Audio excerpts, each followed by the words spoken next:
informative and entertaining Yankee Air Museum's historic presentation night. Again this month, I'm still Jeff Bush, and I'm still the host for the evening. Winter's still hanging on, but we are still heading into the air show season and summer activities. Maintenance is almost complete on our flyable airplanes, and we look forward to a great season again. Of course, our big show, Thunder Over Michigan, is going to be July 20th, 21st this year. We've got a great lineup of airplanes, and they're still adding more daily. We're still also looking for volunteers to assist in all areas of the air show. This includes the A-team, which is the folks that check the tickets at the gate, parking lot flaggers, garbage grunts, which are involved in recycling and other good things. The FOD squad, these folks pick up debris on the taxiway and the ramps, and air show ground security. If you're interested in finding out more about our volunteer opportunities for the air show, which gets you into the air show for free and gets you a neat t-shirt, and you get lunch. 2 days. 2 days if you want to do that. That's right. That's right. Just contact Tom Carroll at the Yankee Air Museum. His email address is volunteers@yankeeairmuseum.org, and let him know if you're interested. Other events coming up include our open cockpit days on May 19th, Wings and Wheels on June 26th, and of course, historic presentation night every month of the year except January, and when it snows. True. As always, please check our website, www.yankeeairmuseum.org, and watch for updates and information on newly listed upcoming events. Now I'd like to ask you to either turn off or silence your phones, put them in stun mode, and hold your questions for the end of the program. Tonight's talk was originally supposed to be scheduled for last year in April. Unfortunately, it was postponed due to winter weather. Our speaker tonight is a native of Indianapolis. He has degrees from the Indianapolis and Bloomington campuses of the Indiana University and University of Notre Dame, and has worked in many libraries throughout his career. He has written numerous articles concentrating on military history, as well as being a talking head, his words, not mine, in documentaries on balloons that appeared in the History Channel Europe and Discovery Plus screening service. In May of this year, he'll be in a balloon documentary on Fox Nation streaming service. Tonight he's going to talk about Gerald Ford and his service during World War II in the Navy. So at this point, please welcome Mr. Michael Unsworth.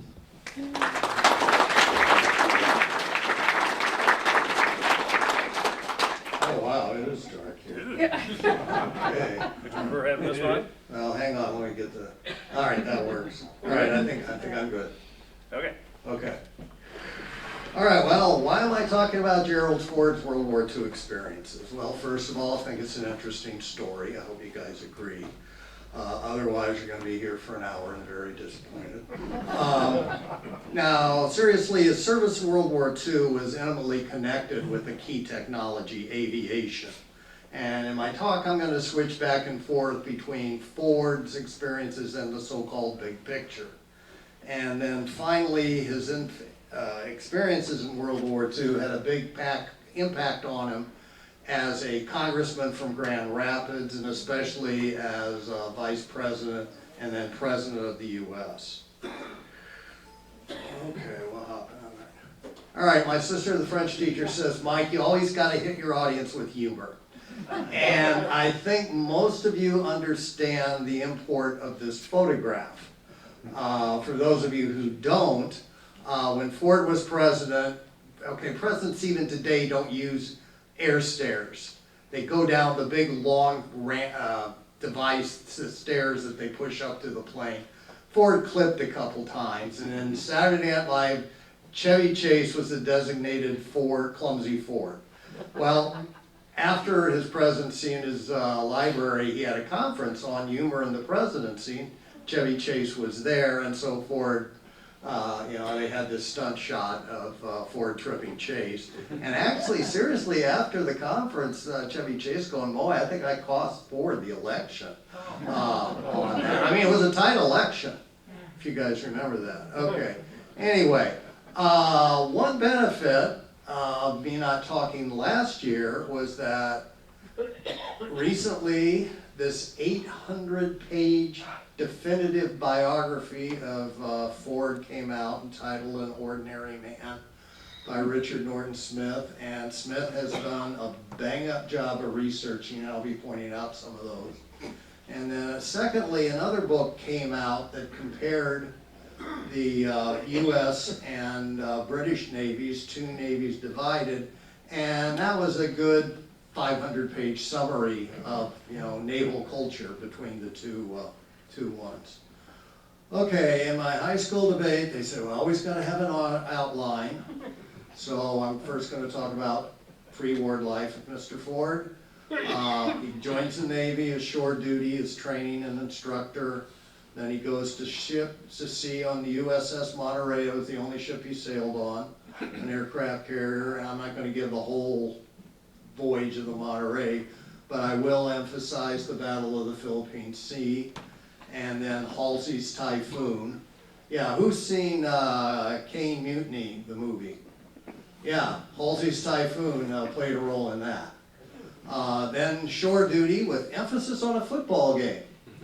And then I'll do a summary, and then talk about the Navy's latest aircraft carrier, the USS Gerald R. Ford. Okay, Ford was a Grand Rapids boy, grew up in Grand Rapids. He was born in 1913, was an Eagle Scout. He attended U of Michigan from 1931 to 35 on a football scholarship. He was center. And after graduating from Ann Arbor, he turned down offers from the Detroit Lions and the Green Bay Packers. Well, you gotta remember, is back then, pro football was penny ante, like football. If you see the George Clooney movie Leatherheads, that shows you where pro football was back in the 20s and the 30s. So instead, he took a full-time job at Yale as a boxing coach and assistant football coach. And at the same time, he was first a part-time and then a full-time law student at the Yale School of Law. So he's doing two full-time jobs. And he was there from 35 to 41, which meant he spent more time in New Haven than he did in Ann Arbor.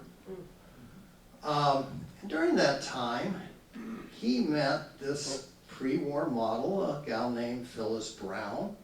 One of Ford's female friends from U of M said, oh, you gotta look up my friend at Connecticut College. Phyllis, she's a lot of fun. Ford at a boxing match in New London, Connecticut at the Coast Guard Academy. He's a smart guy, he does his reconnaissance. He asks some of the midshipmen there, and they go, what do you think of this gal, Phyllis Brown? And according to Ford, the reply was, best looking gal at Connecticut College. Ford was quoted in that biography by Smith that he had a pretty torrid relationship with Miss Brown on that. But the two of them realized that they weren't meant for the long haul. Ford, even at that time, he's thinking of politics. She's a model, she parties in New York City, and actually Jerry Ford went to parties in Greenwich Village. Who would have thought? But again, just keep that in mind, pretty torrid romance. And, okay, Mr. Unsworth, how come you're talking about this? Be patient. Okay, before the war, or before we got into the war, Ford says when he was a youngster, he was an isolationist. And he thought that Charles Lindbergh, the Lone Eagle, knew what he was talking about the wars, that the United States should not get into it. And so he joined the America First Committee, Yale chapter, in 1940. And I got to figure out how to get a little arrow over here. Here we go. All right, Ford was in good company. Student activists like a guy named John F. Kennedy and Gore Vidal joined America First. Herbert Hoover and Norman Thomas joined. Hollywood people such as Walt Disney and the silent actress Lillian Gish, and let's see here. Architect Frank Lloyd Wright, and novelist Sinclair Lewis. So this was not a far out type organization. It had a lot of establishment people in it. Ford, you know, he's coaching, he's going to law school, he lost interest in it. In 1940, he tried to join the Naval Reserve, but no such luck with that. So he goes home in May 41, passes the Michigan bar and hangs up a shingle with his friend, Law Shingle. And in summer of 41, his Grand Rapids Draft Board had classed him as 1B, which was, quote, unfit for active military service but available for limited duties. All right, we were not in the war, and so they could be picky. Well, on December 7th, 1941, Ford's plan and everybody else's plans were put on hold. U.S. was at war. Before Pearl Harbor, in April 41, Ford tried to join the FBI. And he didn't hear anything until February 42, which was a sorry Charlie, we'll keep your letter on file. Well, Mr. Smith, Ford's recent biographer, did some research, and he found out that Ford was shot down literally by J. Edgar Hoover. Hoover at that time was not the emperor of the FBI that he later became. He kept on Franklin Roosevelt's good side, and Roosevelt did not like the American First Committee. He wanted to be more active in fighting Hitler. And so anybody in American First really couldn't get a job in the government too much. So Ford decides to join the Navy at age 29 in early 1942. And now I'm going to zoom back. I'm going to talk about the overall Navy. In 1941, the Navy had 284,000 sailors. That's from the Philippines all the way to the Atlantic coast. In 1945, it had a roster of 3.3 million men. And you have to remember, a lot of guys went into the Navy and went out of it. So, I mean, it was probably closer to 3.5 million. And literally, almost all of these people who joined the Navy had to be trained. And that was a major effort.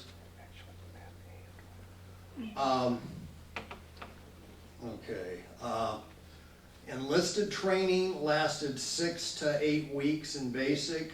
And after that, 50%, pretty much the top students, were sent to specialist school or trade school. 50% were sent to shore stations or ships, and they were on the job training. That was called striking for a rating. Let's see if I can get this thing to work. Okay. Down here we have more sophisticated training, which is radio. Here, this is important for Ford's time on an aircraft carrier. That enlisted sailor is learning to be a motion picture photographer. Well, why do you need a motion picture photographer on aircraft carriers? Well, they photograph planes taking off and landing. And you will see that is a tightly choreographed effort. And sometimes these films, like in sports, is to learn what you did wrong on that. The officer training varied during the war, and when Ford came in, he was commissioned an ensign, spent a month in training in April 1942 at Annapolis, and on completion of that, he was promoted to lieutenant junior grade, which is equivalent to a first lieutenant.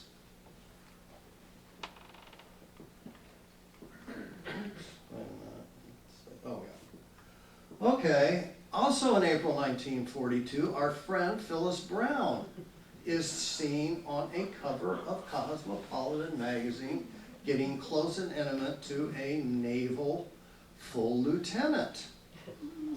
Cosmo was not the magazine back then that it was now. It published mainly fiction for both sexes, kind of serious fiction. But when Ford became vice president, especially when he became president, he was mis-ID'd by many people as being that striking, lieutenant on the cover. However, Miss Brown says, no, that's the first of my 3 husbands. And at the time, Ford was one rank lower. Okay, so Ford initially wanted to go into naval intelligence, but he didn't get selected. A friend of his said, well, Jerry, with your athletic background, you would be a natural for being in the Navy's pre-flight program that trains naval aviators. So, I do have to cut the sequence. A lot of documentaries and some popular historians said, well, after the Navy's battleships at Pearl Harbor got sunk, they had to reluctantly go to the aircraft carrier. Well, that's not the case. Ever since World War I, the Navy was building up its naval aviation. Never as much as the naval aviators wanted, but more than the battleship admirals wanted either. So it was not the case. And to give you an example, 18 months before Pearl Harbor, Congress passed the Two Ocean Act, and here's what it wanted. 18 aircraft carriers, 15,000 naval aircraft, plus the men to fly and maintain them. So the Navy had a pretty sophisticated program to train their flyers. It included some basic military instruction, a lot of athletics, and then you had your basic flight instruction. And for the pre-flight program, athletics was considered essential.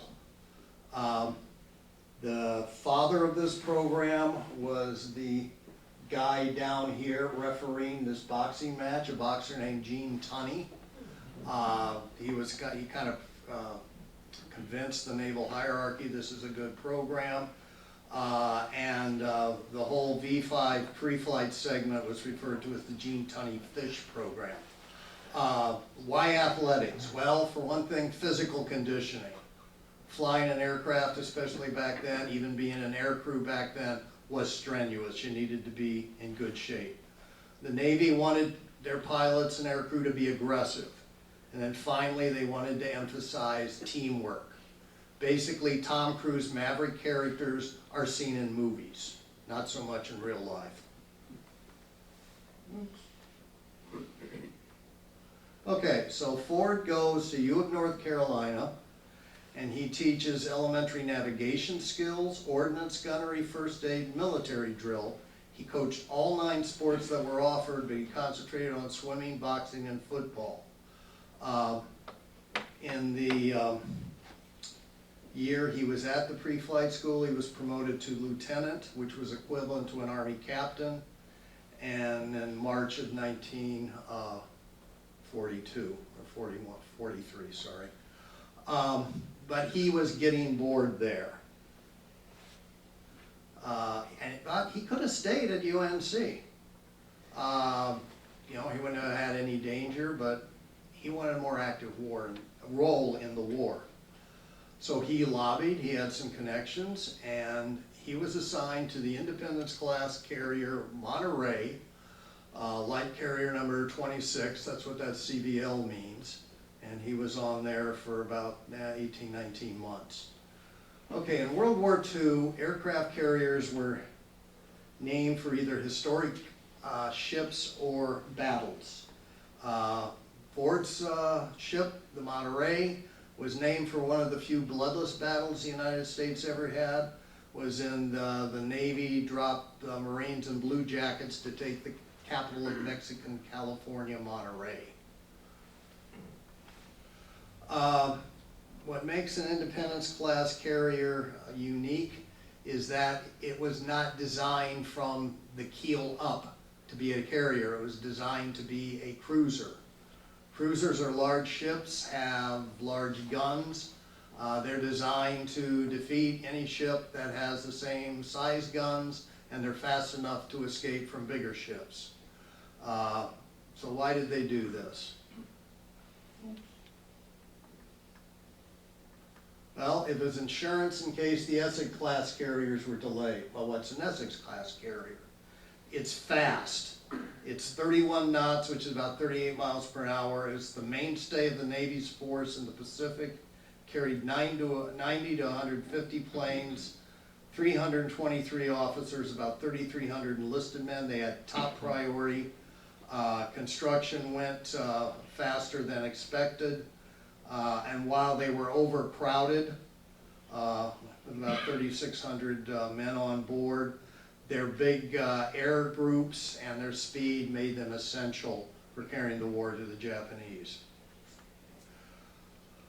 Okay, the person who decided that we're going to do this was Franklin Roosevelt, who was a pretty big Navy aficionado. In World War I, some of you might remember, he was Assistant Secretary of the Navy. And 9 hulls of the Cleveland class were converted between January 42 and December 43. They were smaller hulls. They were the smallest hulls that were suitable for carrier conversion with a useful air group.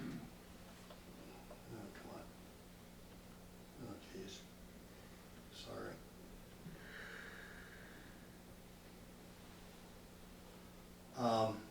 One thing I definitely want to point out is that along the side of the deck is a steel, on both sides are steel ridges.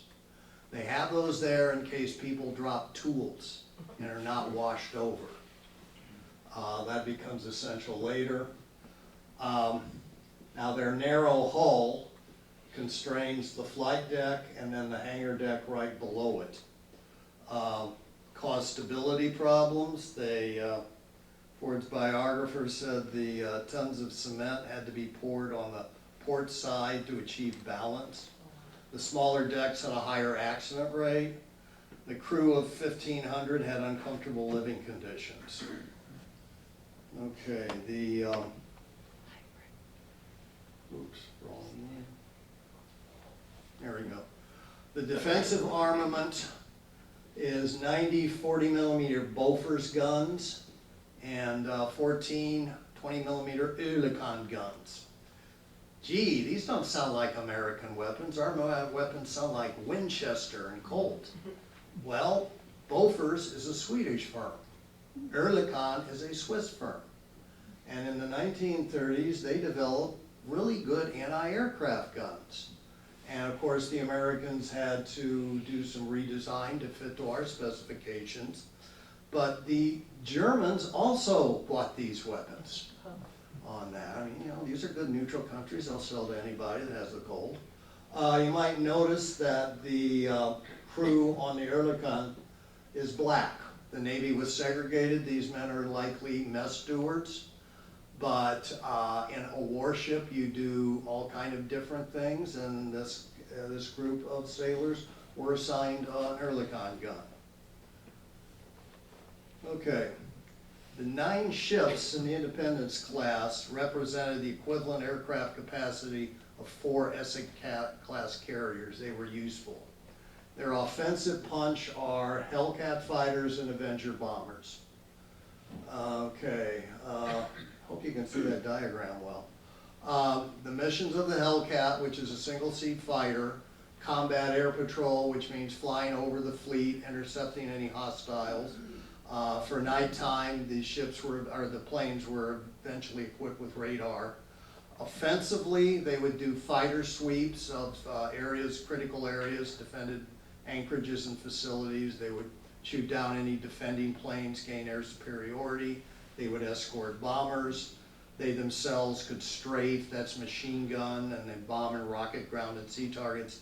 And then a duty the guys really didn't like doing because they're aggressive fighter pilots is flying around looking for surface submarines. The Hellcat, according to one report, outclimbed, outturned, and outdove the Japanese planes. And frankly, I think that's the best insignia that the U.S. ever had for its planes. But nobody listens to me. Okay. The Avenger is a bomber, designed and built by Grumman. They farmed it out to General Motors, which gave them a little different designation. You notice on the head-on shots that the dotted lines, that means the wings fold and the Hellcat folded the same way. Air missions were designed for torpedo attack, bombing, anti-submarine patrol, reconnaissance, rocket attack, mine laying, and light transport. Had a crew of 3. I had the pilot in the front, and then behind him is a navigator, radio man, and then a gunner and a turret. Now in combat, the navigator radio man would go down to this little position here on his belly and shoot at hostiles trying to intercept the Avenger.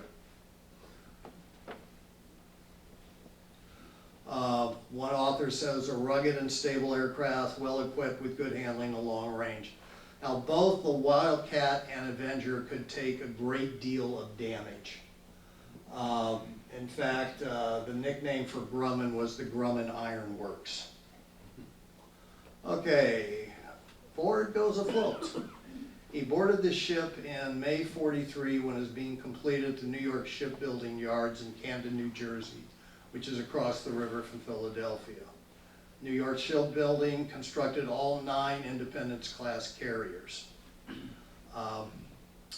Here's what the enlisted men had to deal with, and this is probably a little luxurious for the Independence class. This is from an Essex-class carrier. Independence class were a little narrower, and so this is what the enlisted sailors had. The officers had slightly better accommodations. Ford bunked with the ship's chaplain, and it kind of looks like a pretty basic college dorm.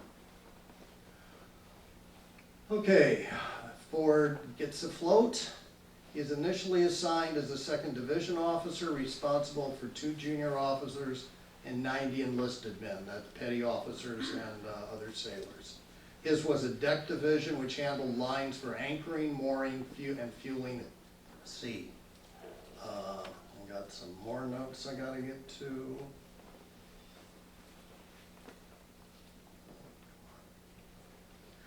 His other duties, these are secondary. But what the Navy likes to do, since you're restricted on board a ship, is that you just don't have one main job. Now in the Air Corps, all the pilot did was fly. They had other people to do the basic running of the squadron, the air base, etc. But in the Navy, you have to do double, triple, quadruple duties. Is that right, Hal? You got it. Okay. Collateral duty. Okay. His other duties were drafting and monitoring procedures. He supervised the officers and senior petty officers. He told the members of the division to conserve water, which is always in short supply.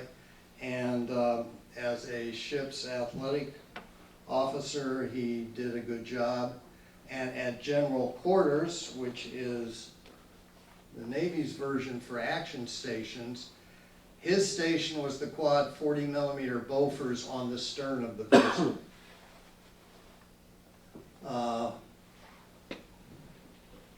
Here is Ford with the other commanders of the gunnery division.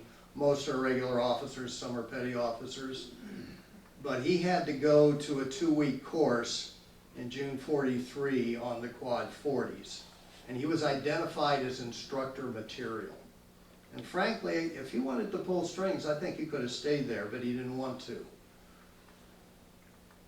Here is a better look at the quad 40s in the ship. He missed the commissioning of it. And then when Ford is afloat and he and his crew is at general quarters, he said he got along with his 50-man crew, but he didn't like the assignment. He wanted to do something more challenging. He said the feeling was especially pronounced during general quarters when he and his crew suffered from, quote, the slow monotony of standing by at battle stations, waiting and sweating the daylight hours, which are always pregnant with the possibility of sudden enemy attack.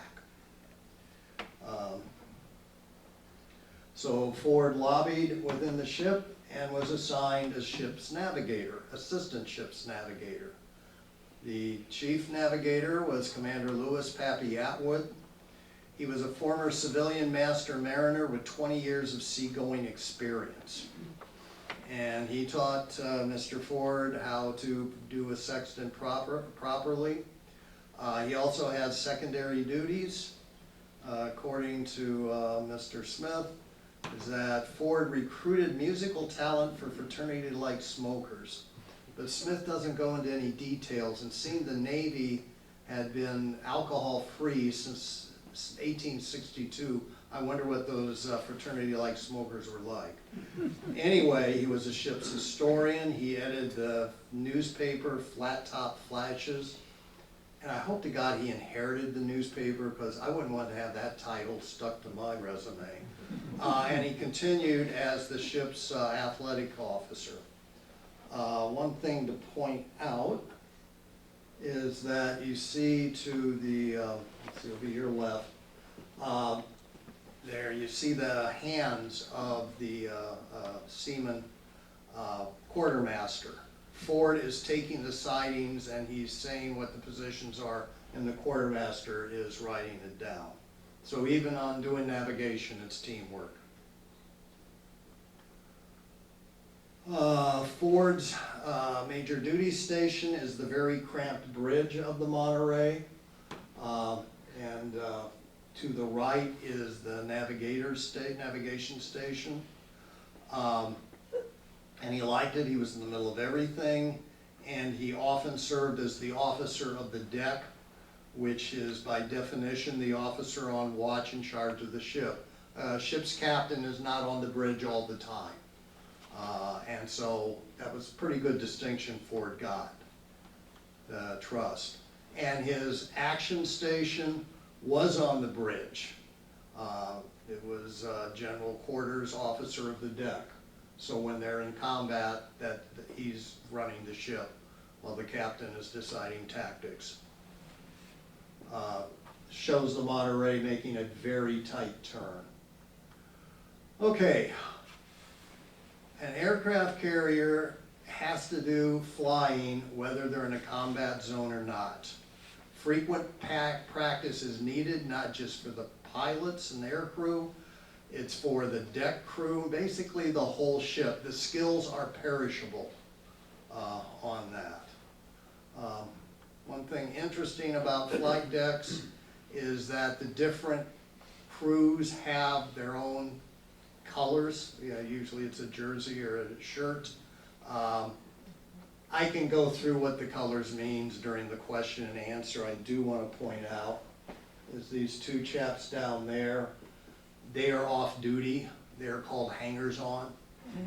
Hal, were you a hanger-on? No. Oh, okay. All right.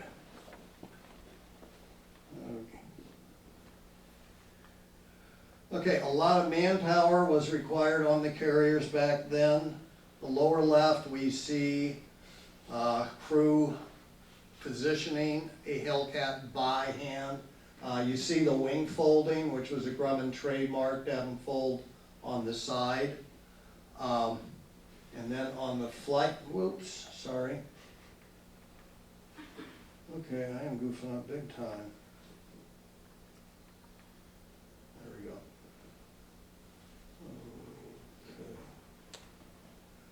Okay, the flight deck is wood. It is oak on that. The reason for wood rather than metal is that it took a lot of wear, and it didn't put a lot of wear and tear on the planes when they landed. The British had steel flight decks. We can get into that at the question and answer. Our flight decks nowadays are all steel. And in the hangar deck, there's all these big open areas for ventilation. That is for the mechanics to run the engines to see if they've done their work properly. Here we have the armaments crew bombing up Avengers. Again, notice the folding wings. A pilot is coming to his Avenger. Well, how do we know he is a pilot? He is carrying his plotting board. And that is basic navigation. The Navy thoughtfully tells Grumman to put in a tray in their aircrafts for the pilots so they can navigate. Well, some of you may go, well, shoot, why don't they just follow the leader's plane? Hey, leader's plane can get shot down. Leader's plane can run out of gas. Leader's plane can check it out. But he has to navigate, he has to keep formation, and he also has to look out for hostile aircraft if he's on a combat mission. This is a Hellcat launching. Now, in aircraft carriers, you want to launch in the wind to get as much lift as you can, and this is a running start for an aircraft. The Navy liked to do that because you could get your planes up quicker. Sometimes when there's not enough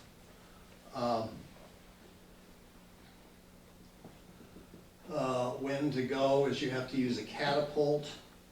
Okay, the parts of it is that you have this catapult track here. When the plane is back there, they put a harness on it. One end of the harness is on the plane, the other end they put on this track, and that track is connected to a cable, and it's hydraulically operated, and when they say go, the cable will pull the harness to this stopping block, and hopefully the plane will take off with no problems. Let's see. Oops. All right.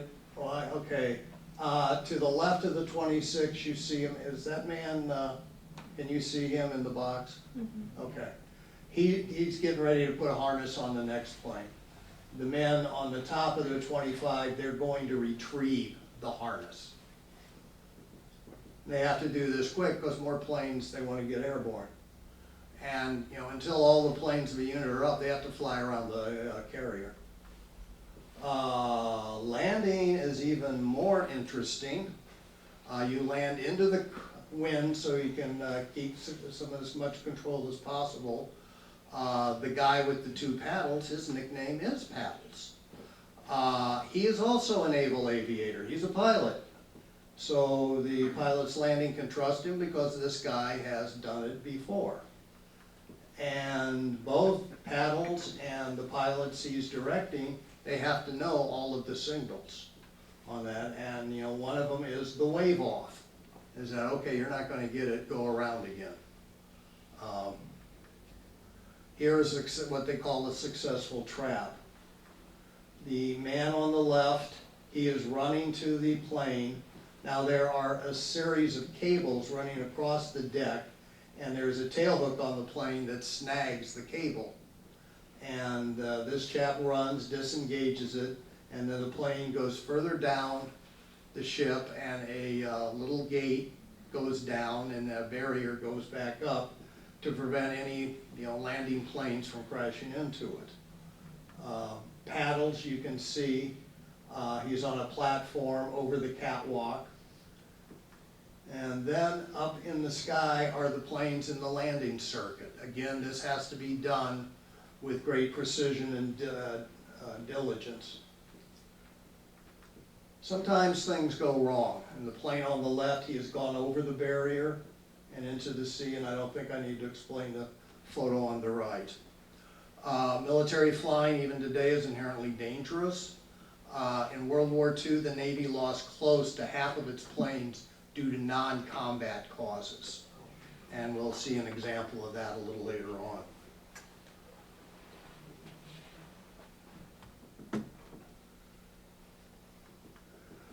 Okay, life afloat. Sailors have to operate and monitor equipment. They have to do maintenance. I certainly hope the officer looking at the book is the instructions for the catapult and not a Moby Dick or a Faulkner novel. On the right, there's a formation, which I'm a bit curious about because half of it is in dress whites and the other half are in work dungarees. But that's where you get awards. They tell you what's happening. Food on board the Navy was supposedly the best of all the armed services in World War II. Ford said that the Monterey's food was, quote, fine overall, end quote. Now, during general quarters, they followed a fine naval tradition of shutting down the stoves in the galley and making sandwiches for the troops, for the sailors. And, whoops, sorry. And you notice this sailor has a nice handy knife. And this was kind of a mark of distinction, is that he knew how to use a knife and that would come in handy. But woe behold you if you used it in a fight, you were in bad trouble. Okay, there were diversions. The ship had regular movies, daily newspapers. Ford edited it. They had a library. They had intercom announcements of planned operations, and then live radio traffic from pilots on operations. Somebody said they had MTV. Okay, here is a pop-up swimming facility made of cables and ropes. And generally speaking, if it was in shark waters, you had a Marine or a Master of Arms with a rifle to make sure everybody is safe. As I said earlier, Ford excelled in his secondary duties as athletic officer. Both the Monterey's captains were supportive of his efforts, which was not the case in many ships.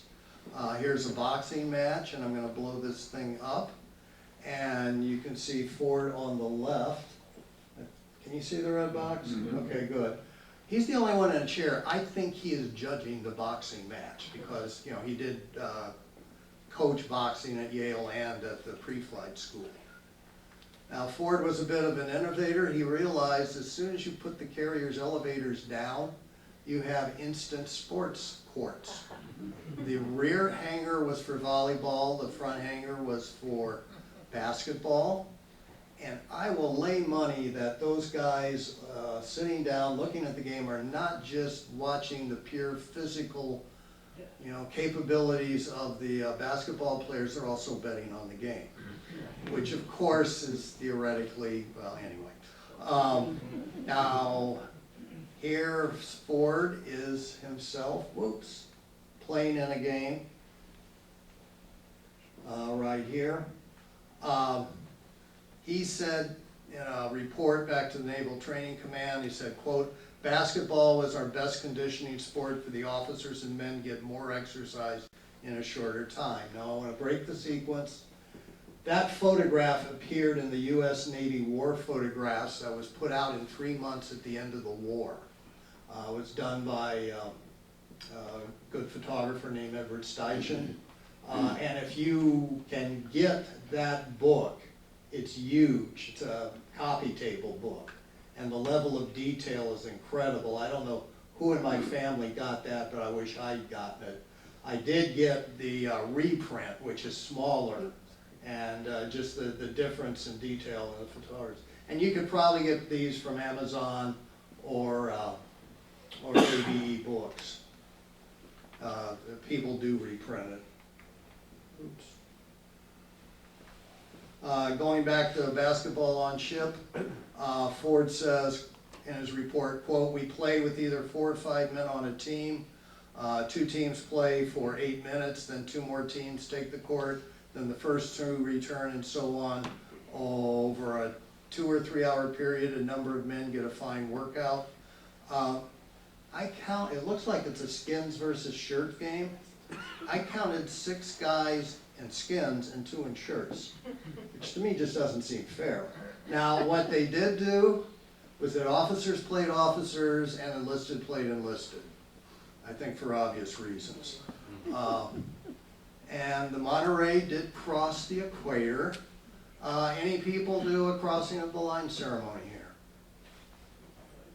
Hal, you didn't? Naval Reserve.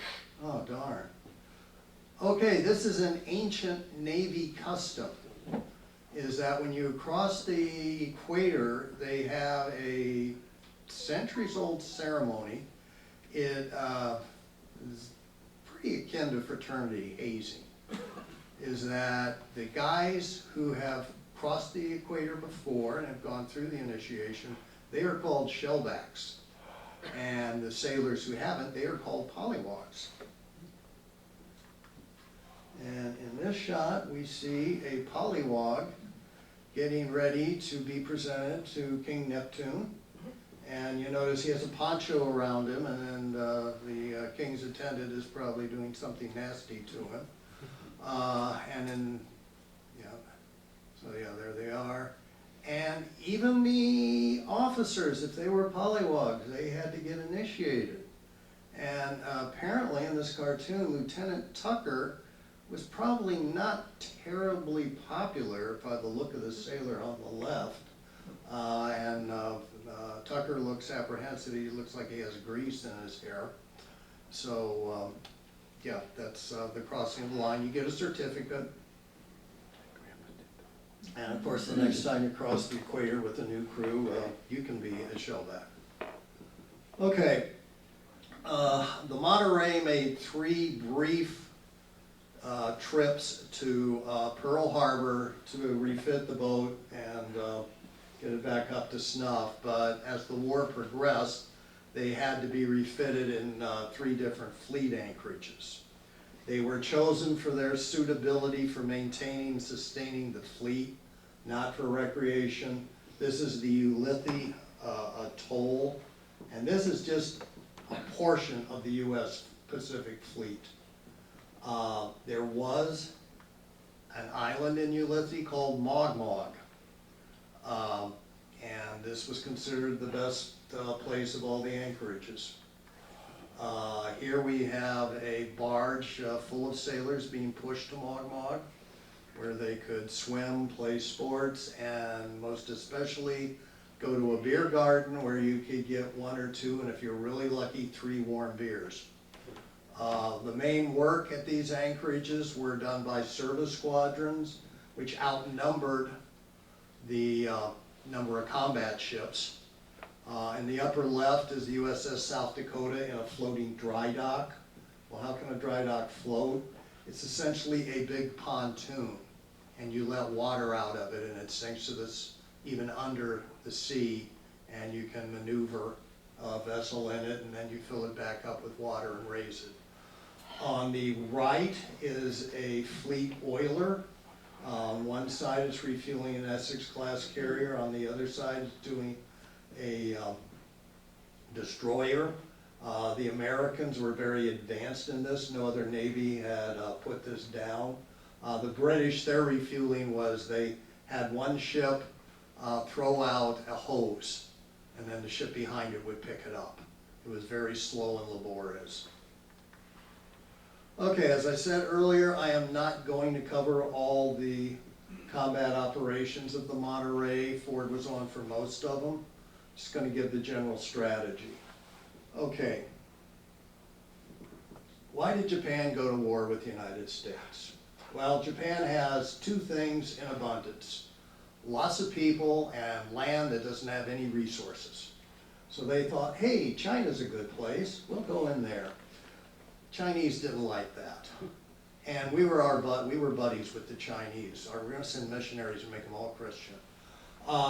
So we started to ban exporting of resources to Japan. Well, the Japanese didn't like that. So they go, okay, we'll take all the resource-rich areas in Southeast Asia that the European colonies have. And yeah, for extra measure, make sure you don't mess with us, we're going to take your colony of the Philippines. You guys are all the way over in Hawaii. And they did. And they did set up a big defensive line around Southeast Asian Pacific, and they had already bases in the Central Pacific. They took other islands, and their strategy was, okay, the Americans are going to try to come in, and we're going to ambush them and defeat them, and they will sue for peace. Okay. I'm at a bad angle. Did a oval show up? No. No. Okay. Yeah, there we go. Okay, the American strategy had 3 components. The first one went to the Southwest Pacific along the Solomons, New Guinea, and up towards the Philippines. and this is run by General Douglas MacArthur. And then Admiral Nimitz, who was played by Woody Harrelson in the Midway movie, he has a drive in the Central Pacific that hits the Japanese islands.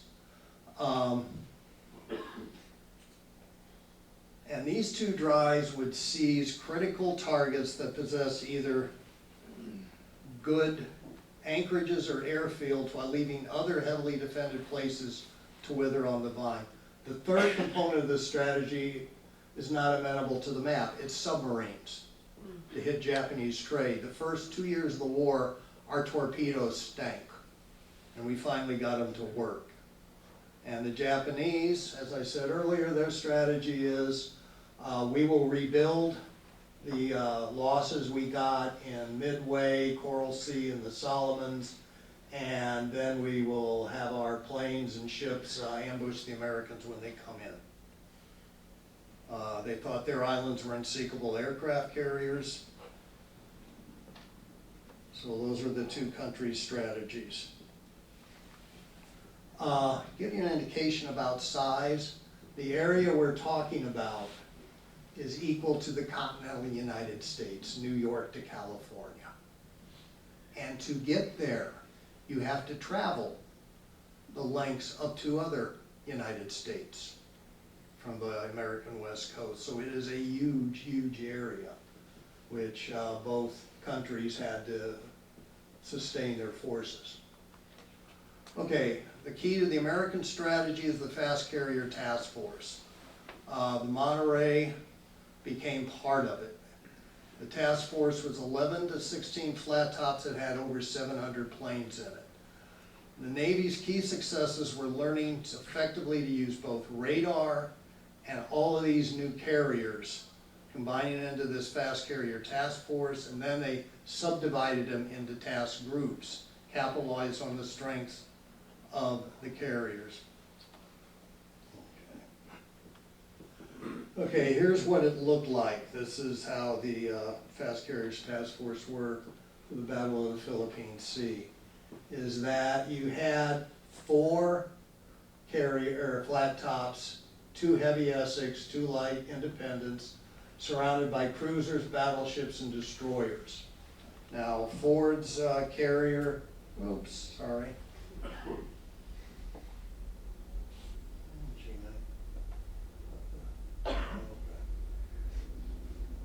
Ford's carrier is down there.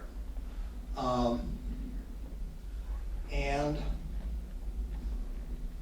what they could do is peel off all the battleships from the 4 task groups, put them in their own task groups with escorting cruisers and destroyers, have them ahead of the carriers, and they could either fight off a Japanese surface attack at night, or they would soak up Japanese aircraft attacks, because the battleships, the cruisers, and destroyers were just bristling with anti-aircraft guns. And now we are, let's see here.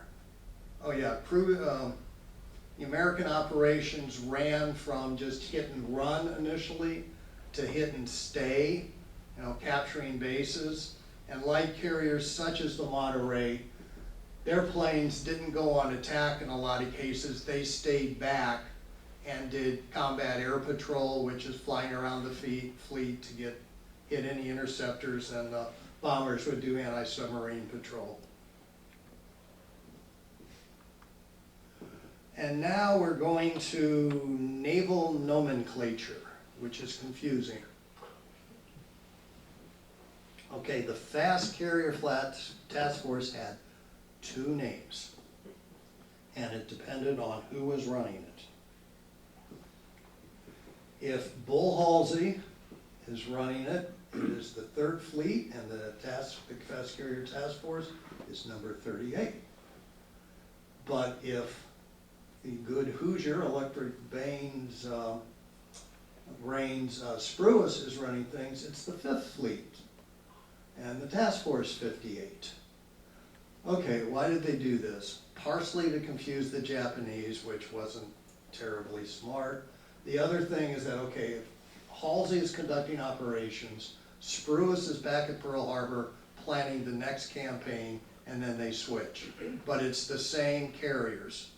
They go back to anchorages to be refitted. Okay, here is the American tactics. They are attacking key Japanese airfields and anchorages. First of all, they have fighter sweeps that go in and shoot down all the defending aircraft. And at this time in the war, the American Navy's fighters are way superior to the Japanese. Once they gain their air superiority, they attack everything of value. Here we have ships that have been bombed, buildings, airfields, aircraft, runways, shore installation. And in the Palau archipelago, which is surrounded by coral reefs, the Navy decides we're going to drop sea mines at the entrances. And they use Avenger aircraft. And it works. The Avenger pilots and aircrew don't like it because they have to fly low and steady because the mines have to come in at a certain speed, and so they get activated. But it worked. The Japanese ships in the atolls were just sitting ducks. Okay. Japanese didn't take this sitting down. Here we have a torpedo bomber, a Jill, very close to the Monterey. It looks like he has dropped his torpedo. I don't know what ship this plane's coming at. The big black puffs, those are from 5-inch guns. The Monterey didn't have those. The smaller black puffs, those come from the quad 40s. Now those little white docks, those are tracer rounds. Who knows what a tracer is? Somebody? Yes? No? Right, okay. It is every third or fourth bullet is chemically treated so it streaks through the sky. And so the gunner can just see where his shots are going, which is good. Unless somebody's shooting back at you and they know where you are. That's the downside of tracers. As you can see, that pilot is taking literally a lot of flack on that. I don't know if he's a kamikaze or not.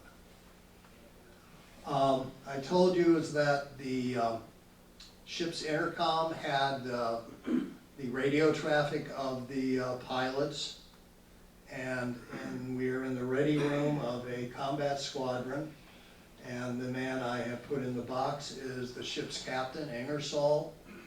He is quite pleased that his pilots are returning after a successful mission. Now the Navy, early on in the 20s, said that all aviation ships will be commanded by naval aviators. This is so that the pilots know that the man in charge of the ship knows what they're going through. And this is still the case today. Oh yeah, the squadron ready rooms were the only part of an aircraft carrier in World War II that was air conditioned. Okay, Battle of the Philippine Sea. It is the largest carrier battle in history. And even with the Chinese building aircraft carriers, I don't think a battle of this size will ever happen again. 15 US carriers versus 9 Japanese. 165 American warships against 50 Japanese. 900 US planes against 700 Japanese. Japanese planes are landing carrier bases. Yeah, landing carrier base. Okay, where am I down here? Okay, the objectives for the Americans is to seize the Mariana Island Group, because from there, RB-29 bombers can bomb Japan much more easily than RB-29 bombers in China can do. We can talk about that in Q&A if you want to. The priorities that Admiral Spruance has is, first of all, protect the invasion fleet.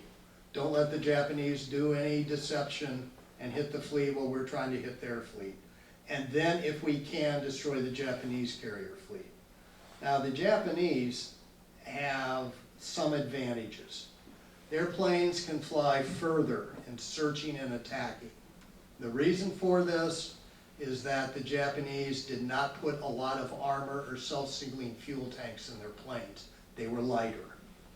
Battle is fought in the range of land-based planes, so the Japanese pilots know that they can get back to their bases a lot easier than the American ones. And the Japanese carrier pilots use the island base.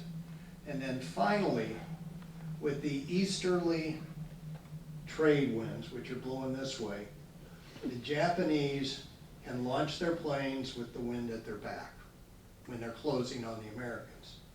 The Americans, on the other hand, they have to run away from the Japanese to launch their planes, and then their planes have to run back.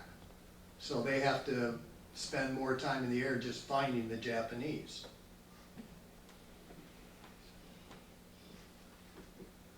Okay, June 19th, 1994.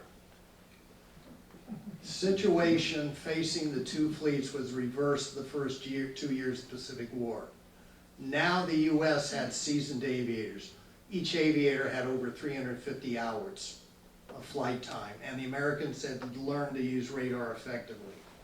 The Japanese had lost many experienced flyers in previous battles. Their replacements had about 100 hours of training. The first day of the battle, the U.S. fending off attacks from the Japanese shore bases and carriers. The first day losses were 300 Japanese planes shot down to 29 Americans.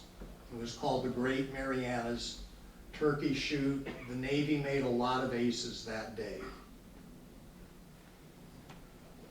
The second day is that the U.S. is searching for the Japanese fleet. Finally, late in the day, in mid-afternoon, they find it. So Admiral Spruance, who is or Admiral Michener, I'm sorry, he's the head of the carrier task force. He thinks, we're far away, we're 300 miles away. Can we really do damage on the Japanese fleet? Can we wait till tomorrow? Well, if they wait till tomorrow, the Japanese fleet will probably have moved further away from the American fleet. So Michener gambles to launch the plane at 4:42 in the afternoon, and in his message he says, expect to launch everything we have, probably have to recover at night. 300-mile one-way trip to the Japanese fleet. And the American planes make make the fleet. They don't have a whole lot of time for coordinated attacks. And the Navy flyers had little practice in doing open ocean attacks. Remember, they're attacking shore bases. And so anyway, this carrier, Zukaku, it looked like it's a goner. It got one hit and did not sink. Okay, 7:10 is when the American attack ends. It's sunset. By 8:45, the planes are returning, really in bad order. They're running on fumes. And Admiral Michener says, ships, turn on your lights so the planes can find us. And the planes would land on any carrier they could. Some had to go into the ocean. There is controversy even today among historians as whether operating lights at night, which makes your fleet more vulnerable because enemy submarines know where it is standard operating procedure or it was a special thing. Okay, the butcher's bill for the Marianas campaign. U.S. lost 100 aircraft, 49 aircrew unaccounted for. No American ships were sunk. Japanese lost 3 carriers, 2 to submarines, 1 to air attack, 2 oilers, but the Japanese aviation units were shattered. And the result of that is that Japanese, both Army and naval aviation, could only be used in the future in suicide or kamikaze attacks. That's how badly shot up they were. One thing that was really good for American aviators' morale is that the Navy stationed submarines in locations the pilots knew about, is that they said, these subs are here to rescue you guys. And they did. And the Navy also had float planes, which did reconnaissance for cruisers and battleships. They could also rescue aviators. This Kingfisher did 9. Now, the guys that were rescued by the submarines, they weren't taken back to the fleet directly. They had to be on the submarine's mission. And these are aggressive pilots. They're not trained to be cooped up. So, but hey, they were lucky to be rescued, and they felt it. And slightly luckier is as if you were picked up by a surface ship, they would return you to your aircraft carrier, like this ensign did to the Monterey. He was in a breeches buoy. How do they still use these? I'm not sure. Oh, okay. As it, helicopters have taken the joy out of using. Has anybody been in a breeches buoy? It's like oversized stiff pants that they put you in, and then they cable you over between the ships. This ensign, he won the Navy Cross for his time in the Marianas turkey shoot.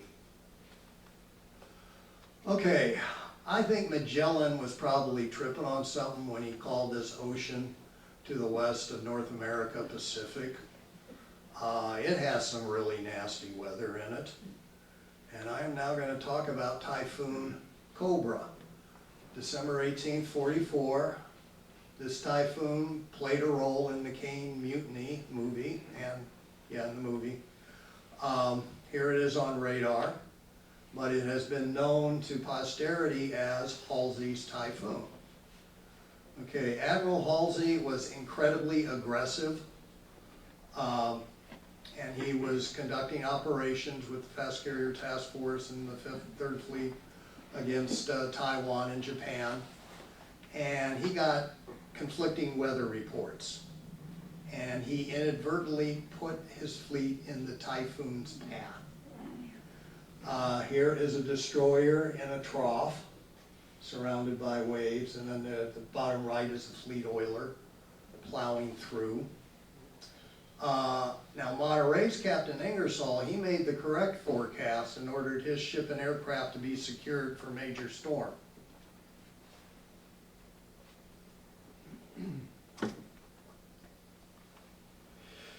Okay, Ford remembers this storm as being pure hell. He stood his watch from midnight to 4 a.m. He returns to his berth, and almost as soon as his head hits the pillow, general quarters is sounded. So he has to make his way up to the bridge. And unfortunately for him, he has to go out on the deck. And basically, right when he gets on the deck, it goes onto that tilt. He goes down it like he's a toboggan. And fortunately for him, he hangs on to that steel barrier along the sides, and he is agile enough and has the upper body strength to swing himself over on the catwalk. And then he very, very carefully gets back up to the bridge. But his adventure has just started. On arrival, he was told that planes on the hangar deck had broken loose, even though they were heavily secured, and were careening into each other, causing fires. Because, a plane, even if you drain its tanks, it has residual fuel in it. And the planes that were still loaded with ammunitions were firing their guns. Now, Ingersoll ordered Ford to go down to the hangar deck and do a damage assessment, which I have a feeling he really didn't want to do, but he was trusted to do it, and he did it. And now the Monterey is paying for its price of its cruiser conversion. It lacked the stability of the broader Essex-class carrier. Moreover, its ventilation system did not adequately funnel fresh air to the engine and boiler rooms. Instead, it was pouring smoke. So the crews of the engine room had to abandon that, and 3 of the 4 boilers were shut down. If the 4th boiler shut down, there would be no pressure for fighting the fire. So Captain Ingersoll is faced with the possibility of losing a ship. He consults with Commander Atwood, who, remember, had 20 years of seagoing experience. Atwood recommended to stop fighting the storm, which Ingersoll did. The ship hove to, which put the wind and sea on the ship's quarter. Monterey settled with a pitching motion as the great sea passed under the vessel, but little rolled. So the immediate crisis may be done with. The engine crew got pressure for the fire hose, and the damage control team, no longer being thrown about while dodging aircraft and flying debris, put the fire out. And for the next 7 hours, the Monterey is riding out the storm. I kind of like this officer right here. He's talking to his buddy, and I think he's saying, we was up there and this was down here below us, and we lived to tell about it.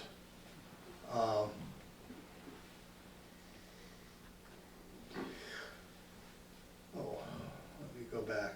The Monterey's casualties from the storm were 3 dead, 40 injured, 10 critically. The fleet's casualties, they lost 3 destroyers, 146 aircraft, 800 killed and 80 injured. So it was a pretty devastating thing. Due to the damage, Monterey was ordered to Bremerton, Washington for repairs. But Ford didn't make the trip. He got off the ship at Saipan and flew to Grand Rapids for leave. Well, how come this? Well, the Navy Training Division, Air Aviation Training Division, had a policy to return V-5 instructors for short duty after a year afloat. Ford had 19 months afloat. He had 7 extra months than he could have had. So he goes back to Grand Rapids, has leave.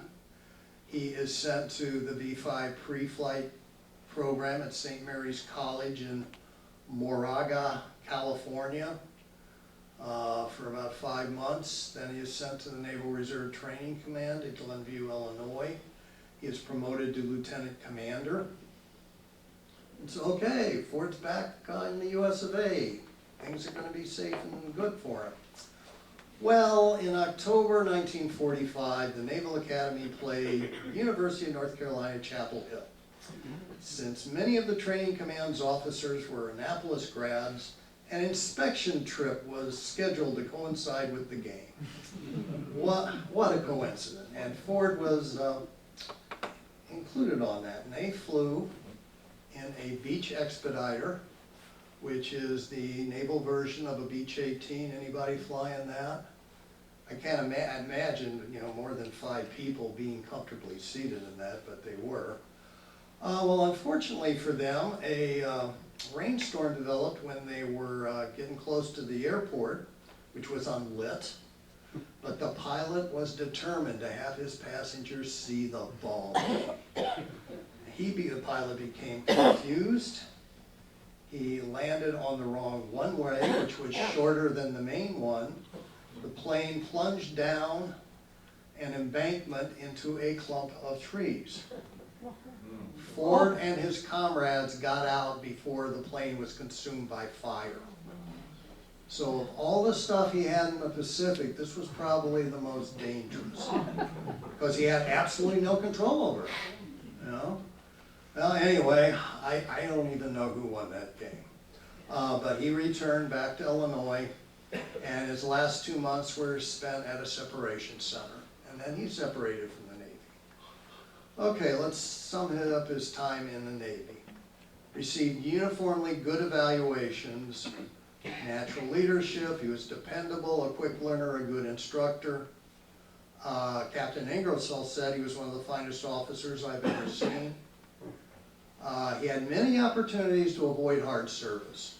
Could have stayed in the V5 program, could have transferred to be a gunnery instructor, and he stretched himself by leaving gunnery to navigation. Okay, post-war, goes back to Grand Rapids, married Betty, becomes a long-term congressman for Grand Rapids, then vice president and president.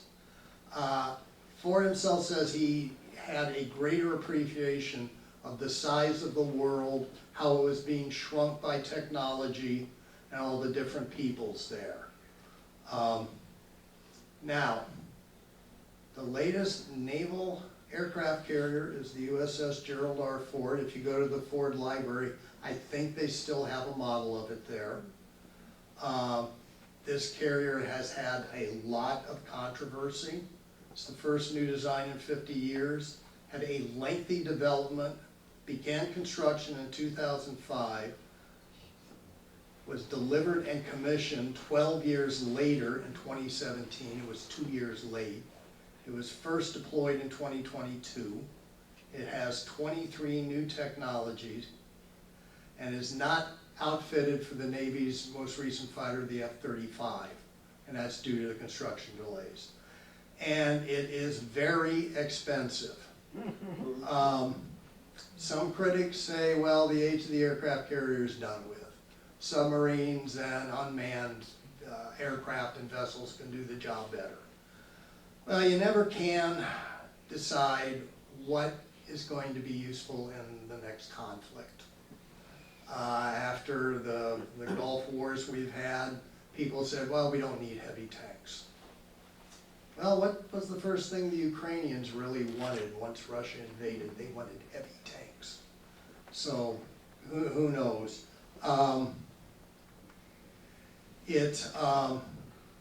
In October was on a European deployment, and it was sent to Israel, where it stayed an extra 5 months in the Mediterranean, and then went back to Norfolk in January 2024. And finally, a Business Insider newspaper reported a satellite image of a silhouette of a Ford-class carrier in a Chinese desert.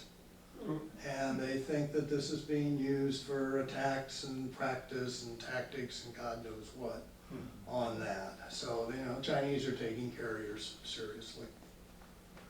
Okay, do people have any questions? I've got my email up if people want to email me anything.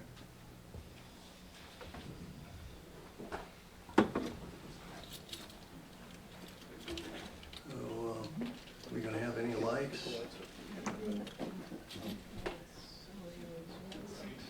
Yeah, oh yes, What was the Monterey eventually scrapped? I think so, yeah. Can you come up, please, just, yeah. Before we do the questions, we got one thing. Let's see here. Why don't you? Oh, back in the late fall of Why 1970. don't you introduce yourself? Oh, I'm Dick Folsom. I'm the dad of Becca. Back in the late fall of 1974, almost 50 years ago, I contacted the National Archives and got an 8x10 photograph of the USS Monterey, and I sent it along with a letter to President Ford, and I received a signed letter from him thanking me for thinking of him and saying it was nice to hear from a fellow Michigander. Not Michiganian. Yes, that's right.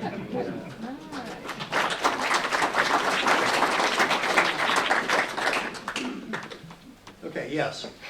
Yeah, I was employed at the Ford Presidential Library for 39 years. And yes, the Monterey was scrapped about 1972. Otherwise, they would have floated it up the Grand River and had it sitting next to the museum. You pointed out Tom Clavin's books. There is a big error in the book. And I'm glad you didn't bring it up. Well, no, I didn't do Tom Flavin. It was Smith's book.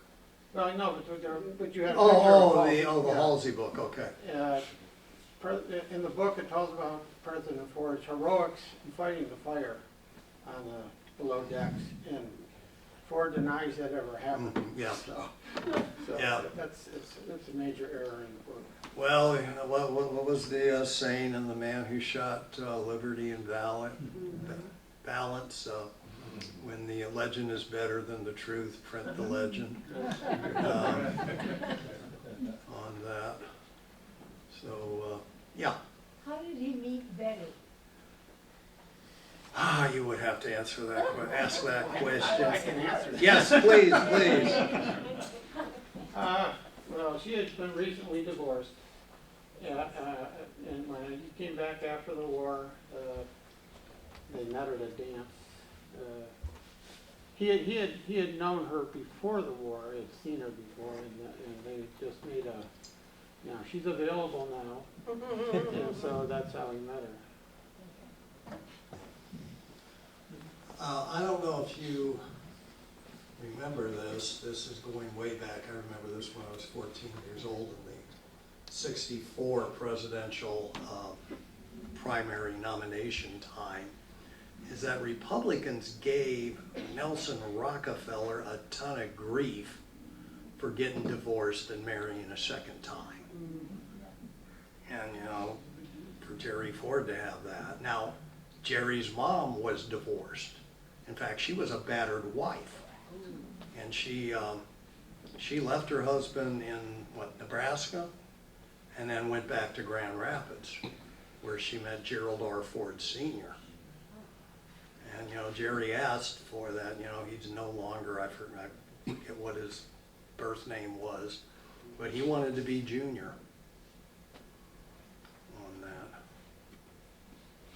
So, yeah, Smith's book is pretty good. He did a ton of research. He also researched that Gerald R. Ford Sr.'s father died in the company of a woman who was not his wife. You know, people talk about the morals of the good old days. I don't know. It's not like people today on that. But yeah, do you want me to go and tell you about the colors of the flight deck crew, or not? Okay. All right. How do I get to regular view, Becca, to get out of the presenters? There we go. Yeah. Okay.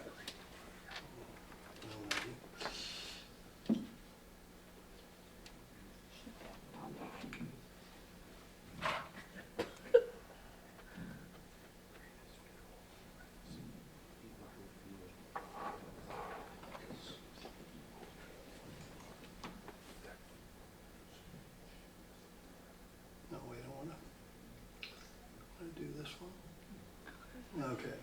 If you do, No, I need the notes. okay. Okay. Because it's not showing up on there, that's It's why. not? Oh. No. Oh, darn. I know. So, let's see. There we go. Okay. Okay. All right. Red means ordnance, bombs. Blue is deck handling. Green is technicians and catapult arresting gear. Brown are plane handlers. Blue is aviation, or purple is aviation fuel. White is medical safety. This guy is in an asbestos suit, and you know you see him in the documentaries walking into flames and putting out fires. And yellow are supervisory officers and senior rates on that. And then of course my two favorite guys are the hangers-on watching the action on that. So yeah. How many here heard me talk about Japanese balloons? Yeah, I did Japanese balloons in World War II. I talked here 2 years ago. Most people were here. Oh, okay. Didn't scare you. Yeah, somebody has a question over there? Oh. Anybody else? Yeah. Gerald Ford was born Leslie King, Ah, that's right. Glad he changed it. so we had a king for a president. Well, recently reporter and writing about all the problems that the USS Gerald R. Ford had, he resurrected the, I think a very unfortunate phrase was, yeah, with Jerry Ford, we got a Ford, not a Lincoln. And which, you know, I think was terribly unfair. But, you know, well, that's the most unfair thing in American politics. I would take it, but anyway, on that. So, any other questions? All right, well, thanks for coming out.